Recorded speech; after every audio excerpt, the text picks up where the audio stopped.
ਚੱਲਣਾ ਸ਼ੁਰੂ ਹੋ ਗਿਆ? ਹਾਂ ਉੱਤੋਂ ਰੱਤਾ ਹੋ ਗਿਆ? ਹਾਂ ਅੱਛਾ ਜੀ ਸੱਜਣੋ, ਅੱਗੇ ਅਸੀਂ ਤੁਹਾਨੂੰ ਕਣਕ ਦਾ ਵੀ ਹਿਸਾਬ ਕਿਤਾਬ ਦੱਸਿਆ। ਅੱਜ ਤੁਹਾਨੂੰ ਦੱਸਦੇ ਆ ਮਕਈ ਵੀ ਖਾਓ ਜੀ ਭੈੜੇ, ਇਸ ਪਾਸੇ ਮਕਈ ਵੀ ਖਾਓ ਜੀ। ਤੇ ਇਸ ਮਕਈ ਦਾ ਤੁਹਾਨੂੰ ਦੱਸਦੇ ਆ ਜਨਾਬ ਕਿ ਕੁਝ ਖਰਚਾ ਕੀ ਹੋਇਆ ਹੈ ਤੇ ਅੱਜ ਕੱਲ੍ਹ ਇਹਦਾ ਰੇਟ ਕੀ ਹੈ ਤੇ ਇਸ ਦਾ ਮੁਨਾਫਾ ਕੀ ਹੈ। ਅੱਗੇ ਵੀ ਸੱਜਣਾਂ ਨੂੰ ਪਤਾ ਹੈ ਕਿ ਜਿਹੜਾ ਮੇਰੇ ਫਾਲੋਅਰ ਨੇ ਕਿ ਸਾਡੇ ਕੋਲ ਠੇਕਾ ਜਿਹੜਾ ਜ਼ਮੀਨ ਦਾ ਹੈ 1.5 ਲੱਖ ਰੁਪਈਆ ਹੈ ਜਨਾਬ ਸਾਲ ਦਾ। ਇਹ ਮਕਈ ਲੱਗੀ ਆ ਜੀ, ਜਿਹੜੀ ਆ ਥੋੜੀ ਦਿਸਦੀ ਪਈ ਹੈ ਨਾ, ਇਹ 15 ਜਨਵਰੀ ਨੂੰ ਅਸੀਂ ਲਾਈ ਆ ਤੇ ਅਜੇ ਤੱਕ ਇਸ ਨੂੰ ਤੁਹਾਨੂੰ ਵੇਖ ਰਹੇ ਹੋ ਕਿ ਹੋਰ ਵੀ 5-4 ਦਿਨ ਕੱਢਦੀ, ਮਤਲਬ ਹੈ ਕਿ 15 ਜਨਵਰੀ ਤੋਂ ਤਕਰੀਬਨ 15 ਜੂਨ ਤੱਕ ਇਹ ਬਣਦਾ, ਉਹ ਤਕਰੀਬਨ 6 ਮਹੀਨੇ ਬਣਦੇ ਨੇ। ਇਸ ਵਜ੍ਹਾ ਤੋਂ ਇਸ ਦਾ ਠੇਕਾ ਅਸੀਂ ਗਿਣਦੇ ਪਏ ਹਾਂ ਜੀ 75,000 ਰੁਪਈਆ।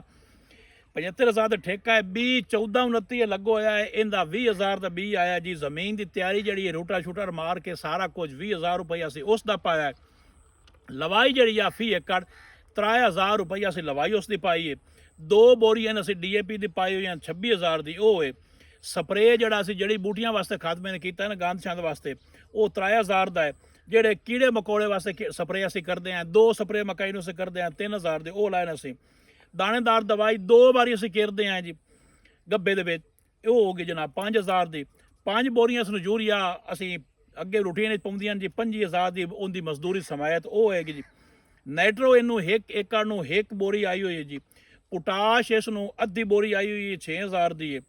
ਪਾਣੀ ਤਕਰੀਬਨ ਜਿਹੜਾ ਇਹਨੂੰ ਲੱਗਾ ਹੈ ਨਾ 30,000 ਦਾ ਅਸੀਂ ਗਿਣਿਆ, ਲੇਕਿਨ ਜ਼ਿਆਦਾ ਲੱਗ ਚੁੱਕਿਆ, ਅਸੀਂ ਗਿਣਿਆ 30,000 ਦਾ। ਪਹਿਲੀ ਵਾਰ ਪਹਿਲੇ ਜਦੋਂ ਲੈਂਦੇ ਹਾਂ 8ਵੇਂ ਦਿਨ 9ਵੇਂ ਦਿਨ ਪਾਣੀ ਹੁੰਦਾ ਹੈ, ਬਾਅਦ ਦੇ ਚੌਥੇ ਦਿਨ 5ਵੇਂ ਦਿਨ ਵੀ ਹਰ ਪਾਣੀ ਲਵੇਂਦਾ ਹੈ। ਜ਼ਿੰਕ ਤੇ ਸਲਫਰ 3,000 ਦੀ ਉਹ ਜ਼ਿੰਕ ਤੇ ਸਲਫਰ ਹੈ ਜੀ। ਜਿਹੜੀ ਕਟਾਈ ਦੀ ਮਜ਼ਦੂਰੀ ਹੈ ਫੀ ਏਕੜ ਸਾਡੇ ਕੋਲ 15,000 ਰੁਪਈਆ ਫੀ ਏਕੜ ਛੱਲੀ ਬੰਨ ਕੇ ਸਾਨੂੰ ਦਿੰਦੇ ਨੇ। ਜਿਹੜੀ ਗਹਾਈ ਦੀ ਮਜ਼ਦੂਰੀ ਹੈ ਕਿੱਲੇ ਦੀ ਉਹ ਸਾਰੀ ਹੈ ਜਨਾਬ 6,000 ਰੁਪਈਆ ਕਿੱਲੇ ਦੀ ਗਹਾਈ ਤੇ ਮਜ਼ਦੂਰੀ। ਇਹ ਸਾਰਾ ਖਰਚਾ ਇਕੱਠਾ ਕਰੀਏ ਨਾ ਇਹ ਬਣਦਾ ਹੈ 2,48,000।